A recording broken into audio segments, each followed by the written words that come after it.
Assalamualaikum warahmatullahi wabarakatuh. Halo semuanya, kenalin nama aku Anissa Arliana dengan NPM C1C0230021.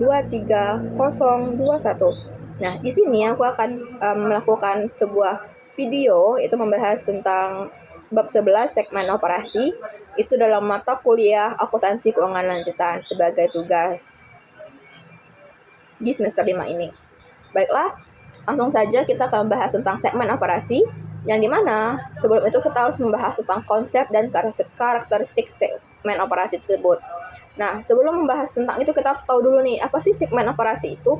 Nah, segmen operasi adalah bagian dari perusahaan yang memiliki aktivitas bisnis spesifik, teman-teman, yaitu yang menghasilkan pendapatan, menimbulkan biaya, dan memiliki informasi kinerja yang dinilai secara terpisah oleh manajemen. Nah, konsep ini penting karena membantu perusahaan menunjukkan sumber pendapatan yang berbeda-beda, sehingga para pengguna laporan keuangan dapat memahami risiko dan peluang yang dimiliki perusahaannya. Dengan kata lain, segmen operasi ini membantu membuka isi perusahaan agar tidak terlihat sebagai satu kesatuan yang homogen, tapi sebagai kumpulan lini bisnis yang mungkin memiliki karakteristiknya yang berbeda-beda. Yang dimana di dalam praktiknya itu sebuah segmen operasi ini harus memiliki manajer yang bertanggung jawab atas kegiatan dan kinerjanya, teman-teman.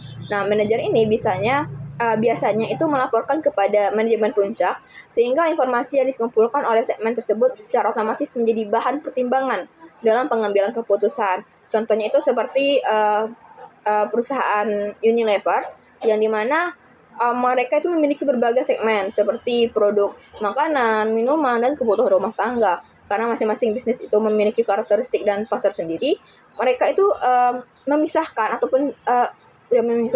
sebagai segmen untuk tujuan pelaporannya, seperti itu. Kalau tadi kita sudah membahas tentang konsep dan karakteristik segmen operasi, selanjutnya kita akan membahas tentang penentuan segmen yang dilaporkan. Yang dimana penentuan segmen yang dilaporkan ini, tidak semua segmen ada dalam perusahaan wajib dilaporkan dalam laporan keuangan. Sekali lagi, tidak semua segmen yang ada dalam perusahaan wajib dilaporkan dalam laporan keuangan. Untuk menentukan apakah suatu segmen harus diungkapkan, perusahaan menggunakan ambang batas kuantitatif, yaitu 10%. Yang dimana itu ada 3. Yang pertama itu adalah pendapatan segmen mencapai 10% ataupun lebih dari total pendapatan seluruh segmen. Yang kedua, laba rugi segmen mencapai 10% ataupun lebih dari total laba ataupun rugi segmen lainnya. Dan yang ketiga itu adalah aset segmen mencapai 10% ataupun lebih dari total aset seluruh segmen. Yang dimana ambang batas ini menjamin bahwa hanya segmen yang benar-benar signifikan dan berdampak besar terhadap perusahaan yang harus dilaporkan. Misalnya seperti PT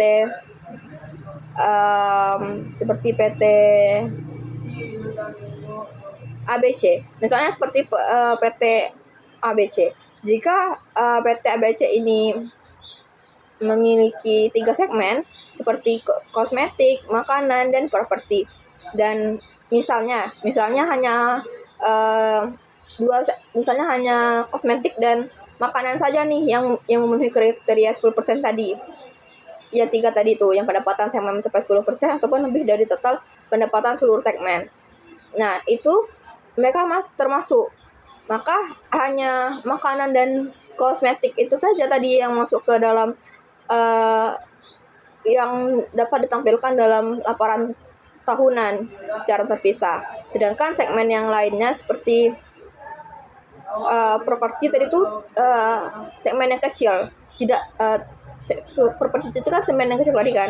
Nah, itu tetap berhitung, tapi dia itu tidak ditampilkan di dalam laporan tahunan seperti itu, tidak wajib untuk diungkapkan kepada publik, seperti itu. Lalu ada pengukuran dan pengungkapan segmen, yang dimana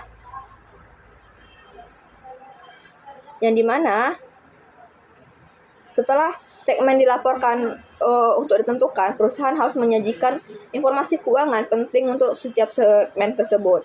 Nah, informasi ini biasanya mencakup pendapatan, laba rugi, aset, liabilitas jika digunakan manajemen, serta dasar pengalokasian biaya antar segmen.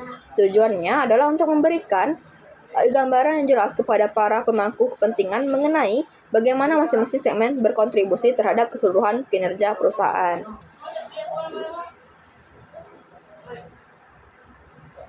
Lalu pengukuran segmen umumnya mengikuti cara manajemen internal melakukan evaluasi, yang dimana itu maksudnya adalah laporan segmen itu bisa menggunakan metode akuntansi yang berbeda dari laporan keuangan umumnya, yang dimana misalnya itu dalam hal pengalokasian beban. Sebagai contohnya seperti segmen jasa pengiriman, yang dimana dalam sebuah perusahaan logistik mungkin diukur berdasarkan volume paket dan pendapatan per jalur. Sementara segmen lain seperti penyimpanan gudang itu diukur berdasarkan tingkat okupansi fasilitasnya. Lalu tadi kan kita sudah membahas tentang konsep dan karakteristik segmen operasi, terus penentuan segmen dilaporkan, terus pengukuran dan pengungkapan segmen. Nah, yang terakhir itu kita akan membahas tentang pengungkapan pada level entitasnya, teman-teman. Yang dimana selain pengungkapan per segmen, perusahaan itu juga harus memberikan informasi tambahan pada tingkat entitas secara keseluruhan. Yang dimana informasi ini meliputi pendapatan berdasarkan jenis produk ataupun jasanya. Pendapatan ini berdasarkan wilayah geografis, yaitu serta informasi mengenai pelanggan utama. Pelanggan utama. Nah, pengungkapan ini membantu pengguna laporan keuangan itu memahami konteks strategi bisnis berdasarkan secara lebih luas dan tidak hanya berfokus pada segmen tertentu saja. Contohnya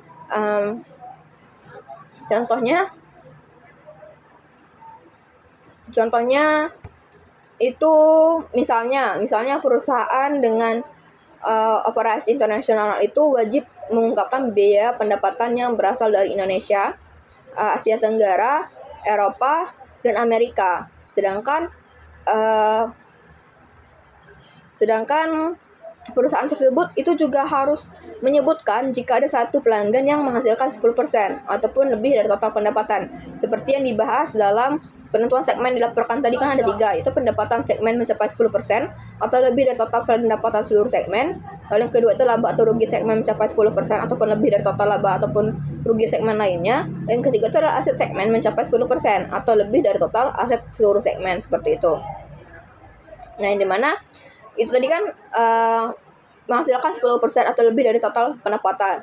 Nah, keberadaan pelanggan seperti ini itu pelanggan seperti itu menunjukkan bahwa ketergantungan yang perlu diperhatikan oleh investor dan kreditor.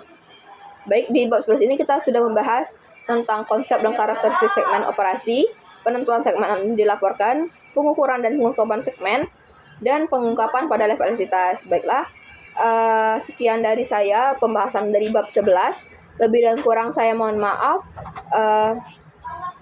Wabillahi taufiq wal hidayah. Wassalamualaikum warahmatullahi wabarakatuh. Terima kasih.